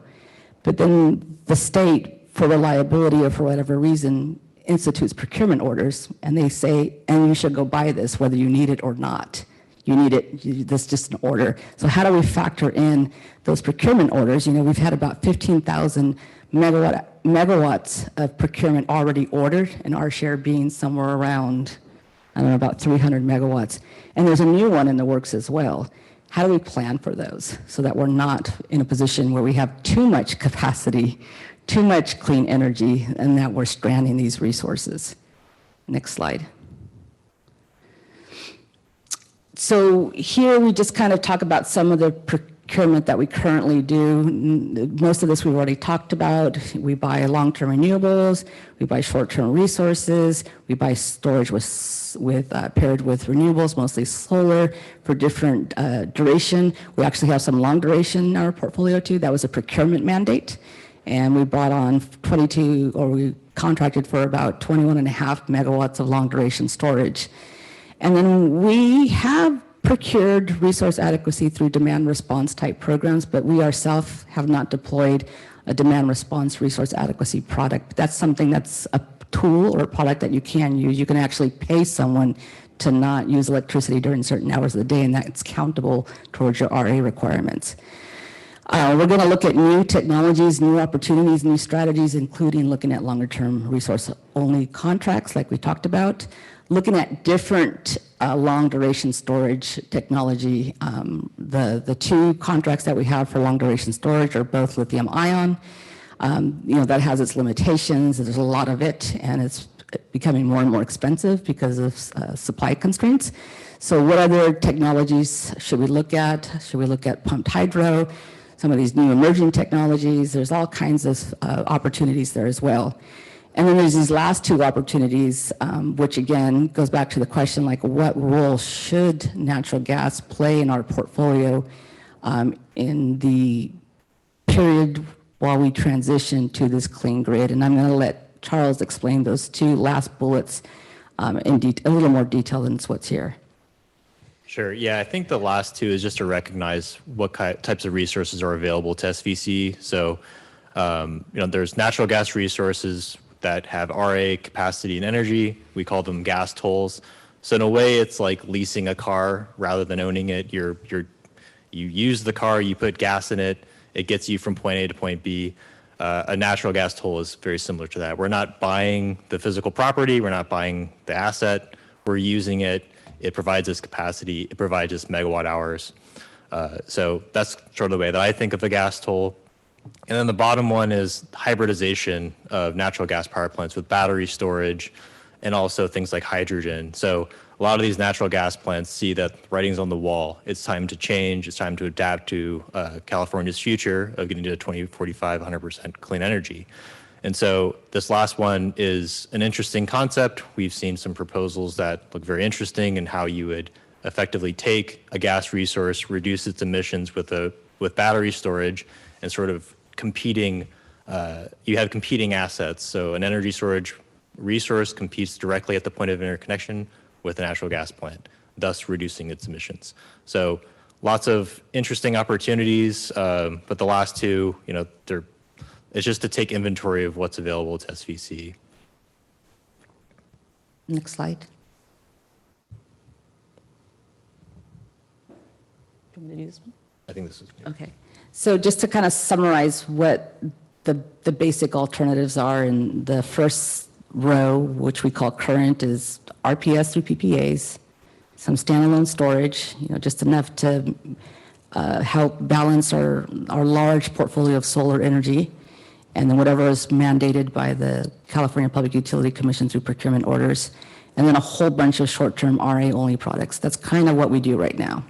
That helps us get to our clean goals, right? Because it's all clean energy it's all clean energy with just some capacity from natural gas, but no energy. But it's not really helping us meet reliability, not in the short term in the context of meeting resource adequacy, or in the long term because it's not sustainable. And from an affordability standpoint, we're seeing that that's also being problematic. It's really hard for these resources to, the price of these resources is becoming more and more expensive.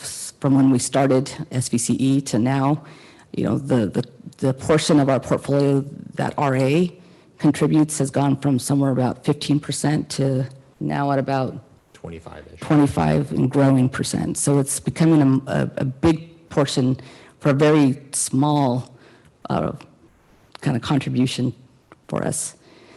As we mentioned, we can also go the clean route and try to add as much standalone storage as possible to meet our reliability requirements. Again, that meets our clean goals, but it's not likely to be very reliable because we're going to have to pair it with some form of energy because you have to demonstrate that you can also charge the battery. And affordability, we think is going to be very expensive just from what we're seeing in terms of the ability to build these projects in a timely way. And so we don't think that that relative to what we currently do is any better.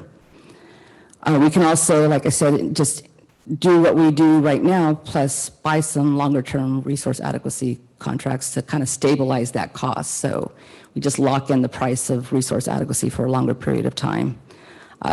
That's definitely a strategy that we're looking at. This is really going to be dependent on what the market offers. So we'll go out, we'll do a solicitation and see what the market is offering for these types of resources. And then as Charles mentioned, the two last options is to consider a natural gas resource with not just capacity, but some level of energy through a toll with or without a battery. And those help us meet reliability and affordability goals, I think, better than the current strategy, but have the impact of adding emissions to our portfolio. They're not expected to be large amounts of emissions, but it's not no emissions. And so we are a 100% clean energy CCA, so that could potentially be problematic. Next slide. So just to kind of summarize the challenges that, or the theme of what we've been bringing to you, and both us and Garish as well, we have this retirement of natural gas power plants. That's creating a problem in terms of meeting reliability and not just now, but in the future. We have a heavy reliance on RA-only capacity contracts in the short term, and that's becoming problematic. We need to shift from short-term procurement to more longer-term procurement. The effectiveness of renewable resources to meet reliability is not that great, and we think it's going to get worse because the more and more renewable resources that you bring online, the more solar that you bring on, the more wind, the less effective they become on a marginal basis. So that'll be a challenge. The availability of large hydro and out-of-state resources, both for energy and capacity, is also becoming a challenge. Some of our neighboring states, like Washington, is that a neighboring state? No, Oregon, and some of the other ones, the western states, are developing their own clean energy standards and their own resource adequacy programs. And so we're going to be competing for resources in an already scarce market. Our resources have the ability to leave California, just like their resources have the ability to come into California. Electrification and changing load patterns and how we plan for that, how we forecast for it, how the state forecasts for it, and how we plan for it from a resource adequacy standpoint is going to be problematic as well. Some of the forecasts that we've seen just for SVCE that have come down from the state level, from the California Energy Commission, has us increasing load by about 15% due to electrification. So that's a significant load increase. I've been working here in this field for 30-something years, and I've yet to see anything near like 2% on an annual basis. So a 15% increase in load is significant. How are we going to meet that? Resource adequacy right now is very complicated and challenging, but it's going to get even more complicated and challenging. They're going through a reform process right now. In 2025, we will likely, at least this is what's been proposed, go to what's called a slice of day RA framework, where we're going to have to meet a more granular requirement. So all of this means that our ability to meet our clean and capacity requirements are becoming more and more challenging. And you add on top of all the stuff that's happening locally or here, you also have these big global issues like pandemics and stuff that make it even more complicated. Oh, and then there's the interconnection and transmission issue too, which hopefully is a short-term problem and it'll be alleviated at some point. So next slide. So what are some of the initiatives that we're looking at SVCE for the near term and hopefully can get us to our longer term goals? We're going to continue to procure clean energy resources. I mean, that's our mandate. That's our directive. We're not shying away from that. So we'll continue to buy RPS resources to meet our clean goals and mandates. Like I mentioned, we're going to explore the availability and pricing of long-term RA-only capacity contracts. We've never gone out for that, so we're going to see what that looks like and what's available. We're going to explore opportunities to procure these hybridized battery, natural gas peakers, toll resources We want to really understand what that resource looks like, what it does for reliability, what's the impact of emissions on our portfolio, how we might be able to neutralize those emissions, and what types of resources are available in the market. We're going to more actively pursue demand resources and distributed energy resources for reliability. So these are, again, not a whole lot of capacity we're going to get from them relative to what we need, but these are things that we can, this is money, good money that we can spend in our service territory to modify our load and to produce real value.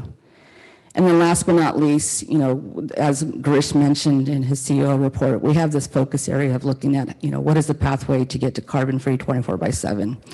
You know, we need to look at it not just can we get there or when we get there, but how can we get there in a cost-effective, sustainable, and reliable manner.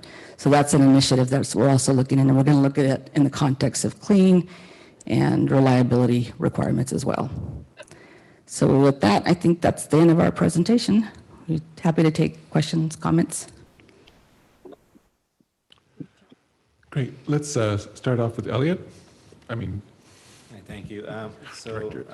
Recently you made a comment about, I just want to understand this a little bit better, that the more you bring online, the less effective they become. So I was curious, in a nutshell, if you could explain that, hopefully, maybe. I think we have to tag team this one. Sure.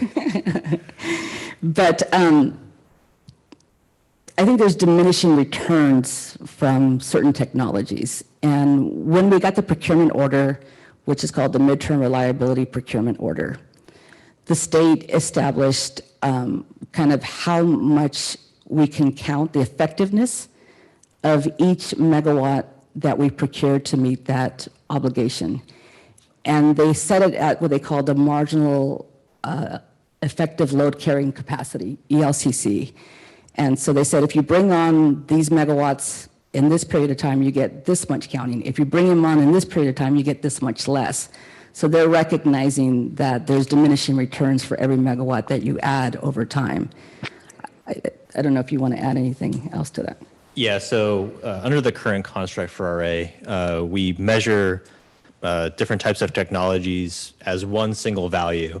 And so what Monica is referring to as the ELCC, you take a megawatt of wind and you transform that into its effective RA contribution. And so when you start adding lots of solar, for example, on the grid, it becomes less effective at meeting reliability because now you're shifting perhaps the peak demand period into other hours. That's what at the heart of what Monica is mentioning. Yeah. Thank you, that makes sense. Great. Director Mekachuk? Thank you. Wow, that was quite a presentation. Couple of things. Girish, I don't know if you talked to Sarah Cody or not, but I don't know if she feels your pain, you feel her pain, but, and I'm really pleased that we've got some great people at SVCE that are going to solve this difficult problem. This is a huge challenge. That slide that said challenges was not the best slide, but at least we've got the team that's going to be working on that. So I commend you for that. A number of questions come to mind. Don't have to answer them, but I'm kind of wondering, since I've got electric vehicles, and if we are generating electricity with natural gas, let me say it differently. Is the amount of carbon in gasoline less than the amount of carbon in natural gas powered electricity to run that vehicle on the same sort of distance? I don't know if you have that, but that's a question that I'm very curious about the answer. As I look through what you're looking at, I wrote down risk. I believe the further the storage capacity is from the load, you then have transmission and distribution risks. If the transmission goes out, then even if you've got the storage, now you can't get it to market. And I don't know our grid, how redundant it is, and if they can take parts out of the grid and still have the capacity. And then the other thing, when you're talking about short-term versus long-term, and the CEO can make certain purchases, I'm wondering if we buy too much capacity in the market, can we turn around and resell that capacity? And is there an opportunity there? So those are a bunch of the things that I was writing down. And I just wanted to raise those. You don't have to answer them now, but those are some of my thoughts. I can try. I think the first one, that's really not in my wheelhouse, but I think we can get an answer for you. I will have to say that, the time of the day that you charge really makes a difference when you're pulling electricity from the grid. If you're charging during the hours where there's a lot of solar or wind being generated, then the emissions on the grid are very, very low. If you're charging when there is no solar or wind, and it's just a lot of natural gas, then you've got a pretty high emission intensity factor. So the time of the day matters, but in terms of if you pick the best days or the best hours of the day and compared charging electricity versus a gasoline, I think we could do that math as well, both in a bad hour and a good hour. The risk of siting storage away from load, yeah, I mean, the further away you have resources, whether storage or power plants from load, you have to build transmission, and building transmission itself is a very risky thing, and then maintaining and having that transmission and making sure that it doesn't create, wildfires or anything else is a problem. And of course, there are losses. Every time you have to transmit power, there's losses. So yes, siting storage or resources near load is always best, but not optimal, because it's hard. You need space to build these resources. You need interconnection capacity. You need to be able to tie it into the grid, wherever the grid connects. So those are also things that you have to consider when siting resources. And then on the short-term versus long-term, we can only, per our energy risk management policies that the board has approved, they set certain authorities for our CEO. And one of those authorities is that he cannot buy resources that he knowingly knows he doesn't need. That is, he can't, with the intent of reselling it, he can't speculate. But we can buy resources, and we do buy resources that are bundled in a certain quantity or term that we need in order to meet, say, our summer months, and then we don't need them in the fall months. And those we do resell because we need to buy them in order to meet our obligations. So he does have the ability to sell some stuff, but he doesn't have the ability to go out and buy something he knows he doesn't need for a long period of time, hoping he could sell it and make money. He can't do that. I don't think he can. I understand that. Unless I come to the board. Well, yeah, unless you come to the board. Yeah, he can come to the board. Exactly. But where I was going with that is, I think the risk of the demand for electricity going down is low. So therefore, and I also think the electrification numbers and what that 15% that you mentioned, I think that number is low. And I think that there could be if we procure too much long-term energy, capacity, that it's not as risky as we may think. So yeah, we can look at scenarios. That's what we do. With our risk manager, we plan for expected base, what we think our expected load is going to be. But we can certainly do some stress testing and look at some scenarios, like what if our load increased? What if this happened? What if that happened? How would this purchase or strategy look? And we do that. We will do that. And we do have an answer to your gasoline, natural gas question. Oh. Mr. Tony Yulo. Wow. Instantaneous. Thanks to the DOE and some quick Googling. So the comparison between the embedded carbon in a battery electric vehicle versus a traditional gas vehicle depends on the state and the fuel mix in that state. So in California, we have a relatively clean grid. So an all-electric vehicle is annually expected to emit maybe 1,500 pounds of CO2 based on the emissions from the electricity. Conversely, a gasoline vehicle would be about 12,000. So it's about 10 times the amount almost in this state. Or 1/10 of the emissions in a battery car versus a gasoline car. Great. Let's go to Director Klein. Sure. Thank you very much. Very dense and very dense presentation, but I do think it's critical as we look forward. And I think a lot of it has to do with storage. And you mentioned, let's say, the issues with lithium storage and kind of an unknown as far as capacity and especially aging of those sorts of systems. In passing, you mentioned pumped hydro. You mentioned hydrogen, especially green hydrogen from that standpoint. Are there projects that are out there trying to kind of do that mode shift from for storage that are active right now that we're looking at that you've heard about? I'll answer part of it, but I'll have to lean on Charles to answer the hydrogen part of it because I haven't really explored that. But so through CC Power, California Community Power, we issued a joint solicitation back in 2020 for long duration storage. I'm hoping to get, enough capacity to meet our procurement requirements through the procurement order, but also capacity. We were hoping to get what we called new emerging technology, so non-lithium ion offers. Mm-hmm. And we got, I think, quite a bit of different offers for different types of technology, vanadium flow, pumped hydro, gravity, some kind of, I can't say the word aqueous battery or aqueous battery, whatever that's called.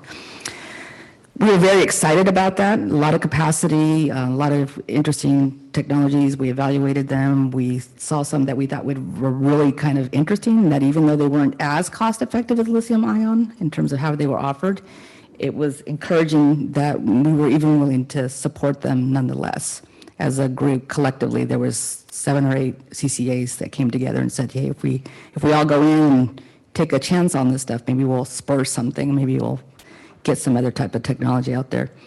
The challenge we found, though, was that a lot of the developers in that space didn't have the familiarity with how to develop projects in California in the CalISO. And so there was an issue there that they just didn't have the chomps to kind of get site control, to get interconnection capacity, to really kind of make this a viable thing.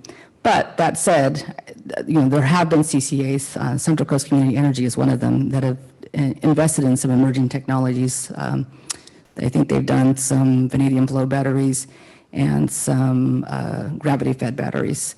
And so we work really closely with them on our power purchase agreements since we share so many. So we're hoping to learn from them as well, see what worked, what didn't work, what was the viability of the proposal, did it pan out at the end of the day? And we're through CC Power.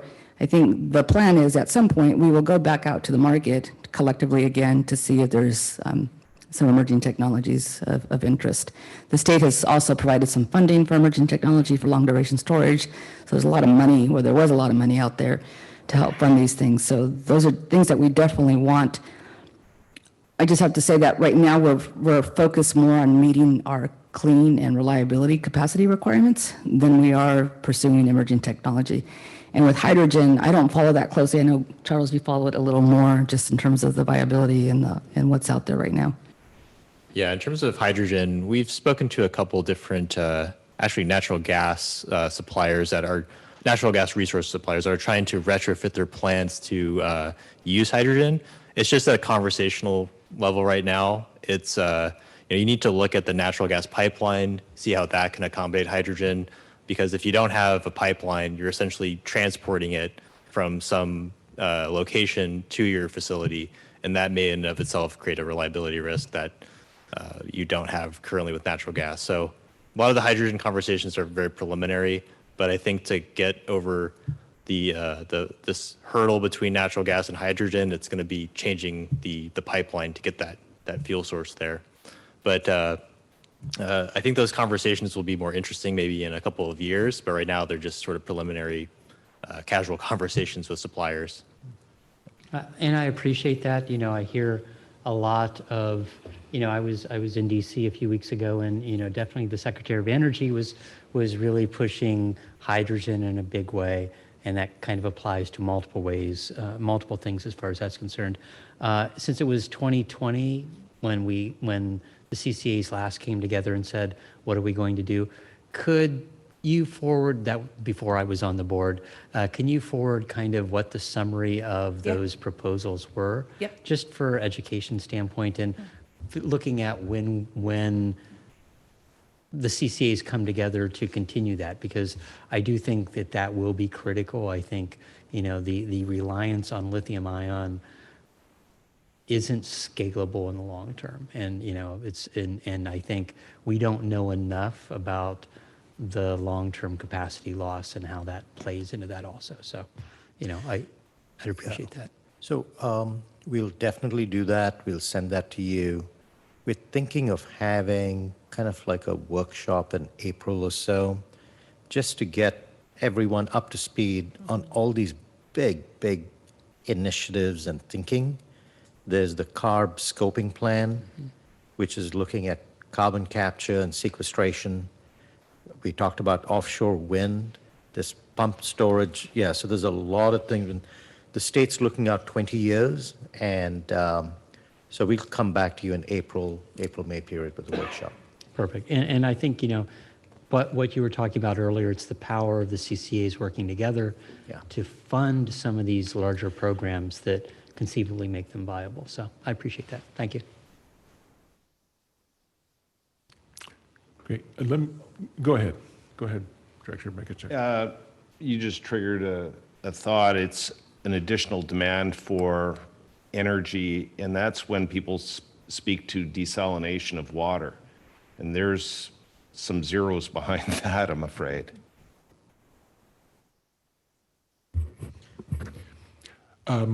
Let me go ahead with the question. Oh, go ahead, Director Martinez-Beltran. Thank you, Chair. Andrea, could you go back to that last slide, please, for me? And just in the meantime, I really appreciate the comments from Director Klein. Thank you for offering that workshop. Grish, I think that's a great idea.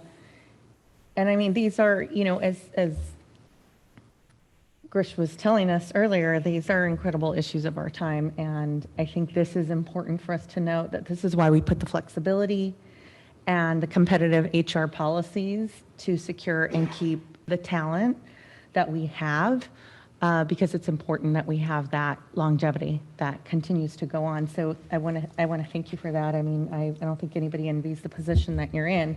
I've seen what this group has done before my time, and I have no doubt that we'll do it again. I love the point that Director Matichak made about the long term, and I'm sure you've looked at that and the availability to maybe resell. So, looking forward to that. I just wonder if this last point, I mean, are we to consider the reality of going to, of not having carbon-free in our wheelhouse to some point? It's a very good question, and actually, I feel like it's really kind of the issue we need to discuss. The definition of carbon-free is, and how we measure, that's going to change. Today, we call ourselves carbon-free by balancing on an annual basis. But we know at this time of the night, natural gas power plants are running right now. So we can't just say, oh, we don't want that. So what we tend to do is we just buy these renewable energy credits in the same quantity as we buy this grid electricity. We are going to move to a more granular kind of measurement, and that will almost certainly change how much emissions get attributed to each load-serving entity.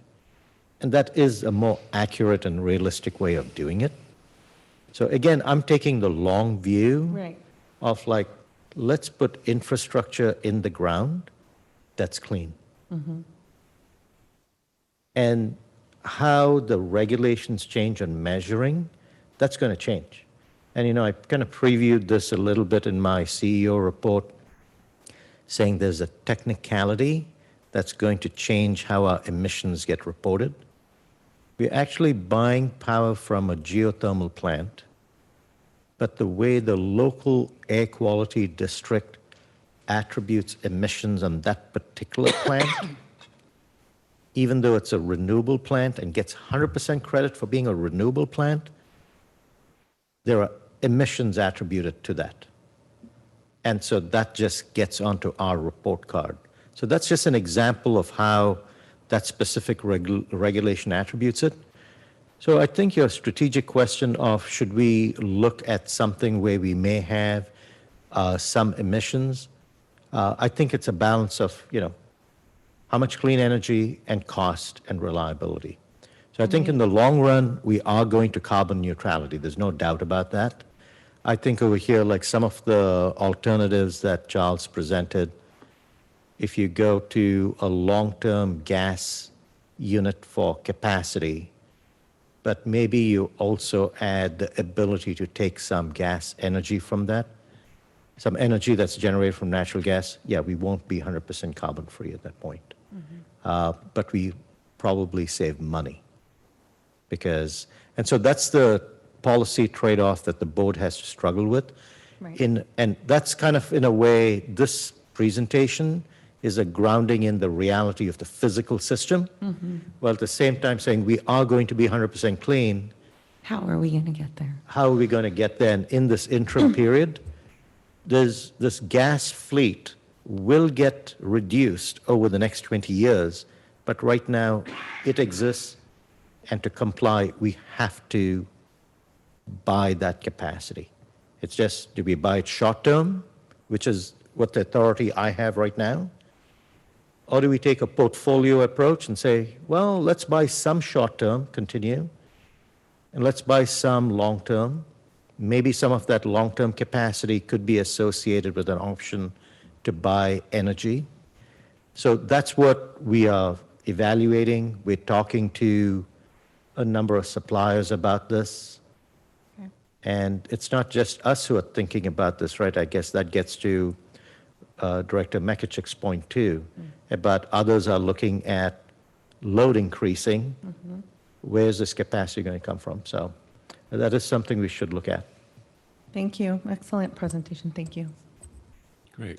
If you could leave this presentation up. Oops, that was too slow.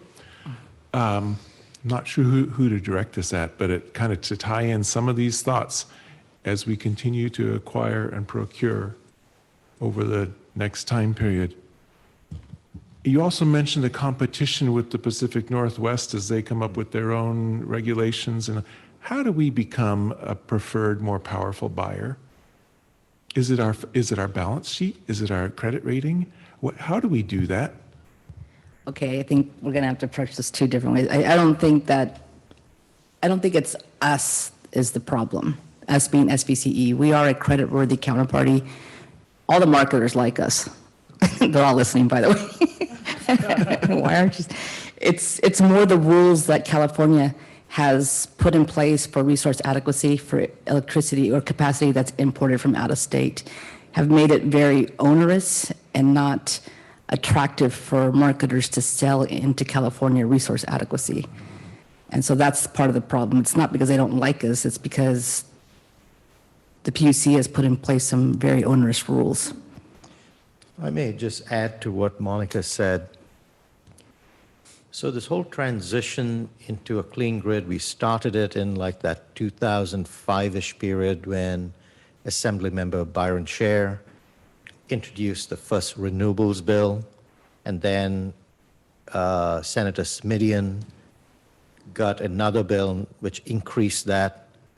And so now we're moving to, and then there were these rules around renewables which said, For example, hydroelectric is not renewable. That was a state regulation. If you buy renewable power from out of the state, that doesn't count.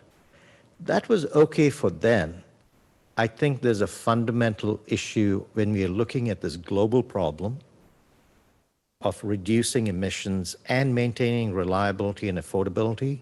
I do believe that some constraints have to be relaxed. And one of them is our grid needs to be looking at a much wider geographic area. And this is a concept called regionalization. We should be looking at getting resources from all of the Western United States. Now, it's not a new idea. This idea has been proposed several years ago, and it did not go forward. It was fought. We had environmental organizations on both sides of it. We had organized labor on one side wanting to keep all the renewables within California, because then it's labor jobs within California. But I think things have changed where we have reliability issues. The climate crisis is of such import that we really need to look at this again. And coincidentally, just today, Assemblymember Holden has introduced a bill around regionalization. And so we're just in the process of reviewing that bill. But that's, like Monica said, we're too small to be a preferred buyer. We've met the minimum threshold of investment grade. We have good reserves, so we're good. Okay. But fundamentally, getting more supply, clean supply into the system, we need to change the way these regulations are managed. Thank you. I don't see any other comments. How about from, oh, go ahead. Yeah, so correct me if I'm wrong, but the fees thing is what, getting hit with fees is the thing that is kind of top of my mind, because to me that's just like throwing money down the drain that could be invested in, any of our goals, future projects and whatnot.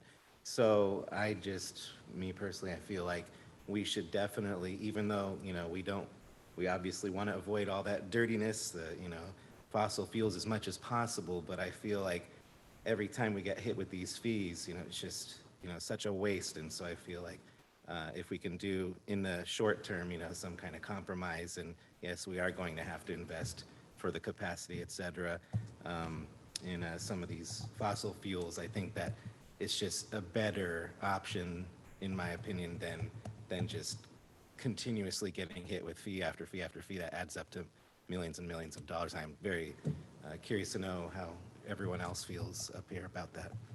All right, any other comments? I would say I hate penalties as much as the next person. It's all a question, it is a question of balancing. Picking up on what Director Elliott said, it looks like everyone is going through the same problems, right? Everyone has a penalty. Are there any organizations which don't have this penalty imposed on them because they have adequate capacity? Or? We don't know yet. I think there may be some. Some small ones will probably get through. We're rather large, but I don't know. None of this is not public yet. And it will get public at some point? Correct. Yeah. Because it seems like if everyone is having the same problem and everyone gets a penalty imposed, what's the point of it? Someone somewhere needs to make a decision that maybe the goals are too unreachable. Just unreasonable or rigid. Yeah. My sense of it is not everyone has. So I think some may have over-purchased more than what their needs were. Is that like hoarding? You can say they put a higher safety buffer in their internal planning. Which is another cost. Yeah. Mm-hmm. Yep. So we have actually made filings talking about transparency in many of these trades. I'd say this is a problem that number of CCAs. I told you at least 10 are going to suffer from. I don't know about the investor-owned utilities, whether they are short or not. And the other thing we heard was these penalties, we don't know where the money goes, or... Well, we do know it's going to the general fund. Oh, it does go to the general fund, okay. Correct. The state general fund. Okay, I don't see any other, I'm going to take it to the public. Do we have any public comment on this? Mr. Harney, please come forward.